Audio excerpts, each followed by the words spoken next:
पूरे हिंदुस्तान में SC ST act को लेकर बवाल छिड़ा हुआ है।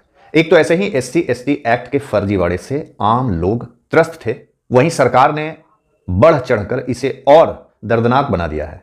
अब कहा जा रहा है कि यूजीसी में भी एससी एसटी एक्ट लागू होगा। मतलब कि अभी तक ऐसा था कि कोई एससी एसटी समुदाय का व्यक्ति किसी जनरल कैटेगरी के समुदाय के व्यक्ति पे कोई केस कर दिया, भले वो झूठा ही क्यों ना हो, पुलिस उसे उठाकर ले जाएगी, उसका बेल नहीं होगा और 2-4 साल जेल में रहने के बाद जब ये पता चले कि वो व्यक्ति निर्दोष है, केस झूठा किया गया, तो उस व्यक्ति को तो छोड़ दिया जाएगा, लेकिन उस झूठा केस करने वाले व्यक्ति पे कोई कार्रवाई नहीं होगी। ये है एससी एसटी एक्ट, जिसका इस्तेमाल लोग एक दूसरे से बदला लेने के लिए आए दिन किया करते हैं।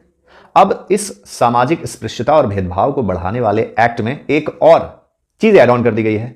अब आम समाज से इसे निकालकर यूजीसी यानी कि एकेडमिक इंस्टीट्यूशंस में ला दिया गया। अब इस एक्ट को यूजीसी ने लागू कर दिया है। मतलब कि अब जब आपके बच्चे स्कूल कॉलेज में पढ़ने जाएंगे तो वहां इमेजिन कीजिए कि लड़कों में बच्चों में हमेशा कुछ मतभेद विवाद होता ही रहता है। अब ऐसे में कोई बच्चा अगर चिढ़कर आपसे विद्वेष रखते हुए, आपकी बुद्धिमत्ता से हीन भावना से ग्रसित होकर भी अगर उसने एससी एसटी का केस आप पे ठोक दिया तो आपका बच्चा चला जाएगा जेल, उसकी पढ़ाई लिखाई चौपट हो जाएगी। फिर जांच में जो भी पता चले वो तो बात की बात है, आपके बच्चे का पढ़ाई लिखाई और करियर हो जाएगा खराब, आपका बच्चा डिप्रेस हो सकता है। और अगर जांच में ये पाया गया कि ये तमाम आरोप झूठ में लगाए गए थे तो भी मैंने कहा कि उस बंदे पे कोई कार्रवाई नहीं होगी, आपका करियर जरूर खराब होगा। और ऐसे हजारों केस आए दिन सामने आते रहते हैं जिसमें फर्जी एससी एसटी मामले में लोगों का जिंदगी खराब किया जा रहा है।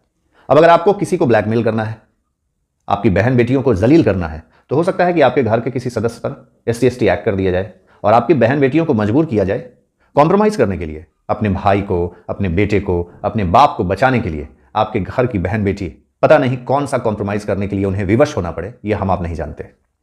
एससी एसटी केस समाज में समरसता और समानता लाने के बजाय स्पृश्यता, भेदभाव और जहर फैलाने का काम कर रहे हैं। इससे दो वर्गों में वैमनस्यता की भावना पैदा हो रही है। नरेंद्र मोदी की सरकार शायद इसे नहीं भांप पा रही है, लेकिन आने वाले समय में इसके जो परिणाम होंगे और उसकी कीमत आम आदमी तो चुकाएगा ही, नरेंद्र मोदी भी निसंदेह चुकाएंगे। कई लोग तो ऐसा कह रहे हैं कि भैया अगर इस तरह के एक्ट आते रहे तो हम तो इस्लाम ही कबूल कर लें तो अच्छा है।